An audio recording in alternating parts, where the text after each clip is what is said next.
What's up, everyone? Welcome back to another review. This time we're taking a look at The Nice Guys, starring Ryan Gosling and Russell Crowe, written and directed by Shane Black. Overall, Nice Guys is a lot of fun. This is a very good action comedy that is backed by two really fun performances by Russell Crowe and Ryan Gosling, who play these two private investigators who are forced to team up to find a missing girl.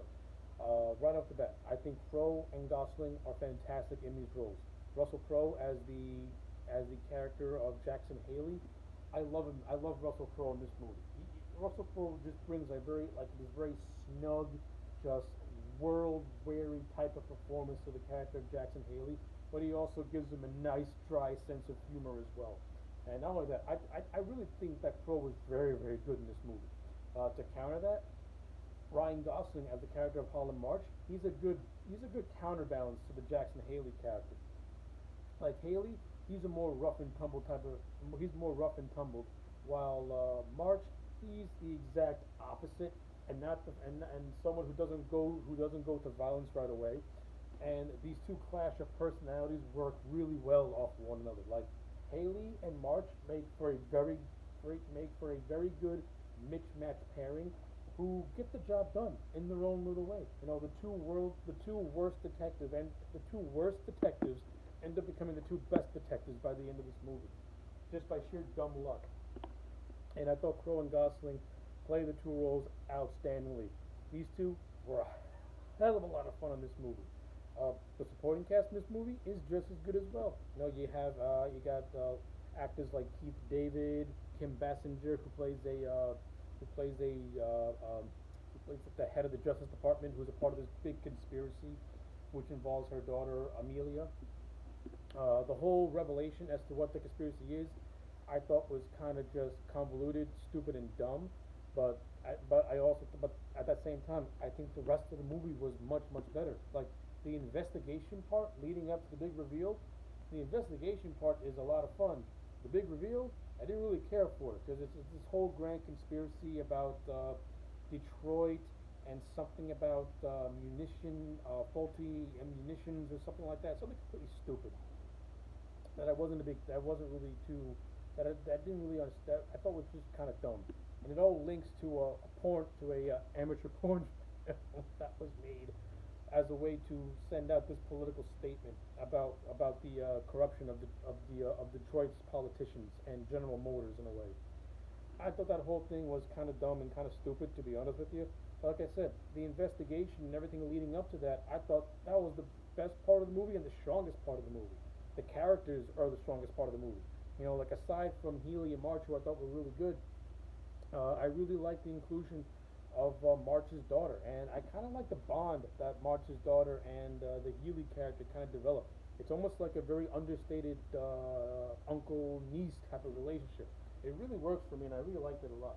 And I like how the little girl didn't take away from Crowe and Gosling. Like she fit in there. She fit in there very well. As kind of like that. As kind of like I don't want to say a third wheel because I don't consider her to be a third wheel because she held her own on screen, but she fit well as a third member of of the team, I should say. I liked her. I thought she was fun in the movie. In the instances where she stands up for herself, I thought were a lot of fun too. And we also see some of the ingenuity that she can possess. Like, when Haley and March fail to get information, she can get the information. So I like all that. I thought that was really well done and very well handled, and it didn't take away from March and Healy. That's the first thing I want to make sure. So I like all that. The character of Keith David, who plays like an underling. It's always fun to see Keith David in a movie. I would like to have seen a little bit more of him. He pops up here and there.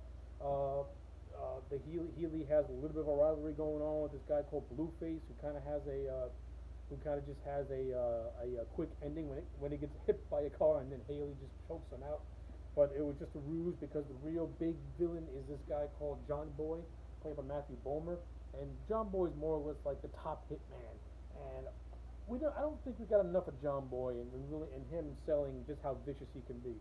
Aside from the scene where he has March's daughter and daughter's best friend being held hostage, basically, as he's trying to get to the character of Amelia, uh, which he eventually does because Amelia, who is being protected by Healy and March, runs away, mistakenly thinks John Boy for someone else, and John Boy shoots her dead in the street. kind of underwhelming. But whatever. And like I said, the whole and this what leads to the ending, which is kind of convoluted, and the excuse behind it is stupid.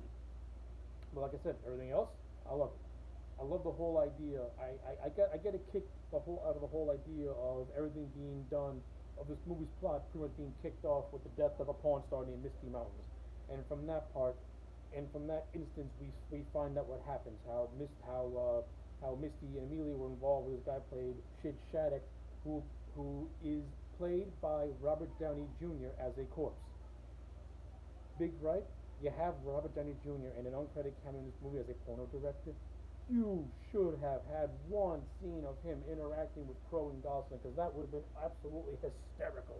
Instead, he just makes like a gag cameo appearance as a corpse. I found it to be very disappointing and kind of lame. I mean, come on, give me one scene of Downey acting off Crow and Gosling as a porn director. That would have been epically, hilariously awesome. But again, the rest of the movie, like I said, I find it to be fine. I like Shane Black as a director. I think this movie is well done.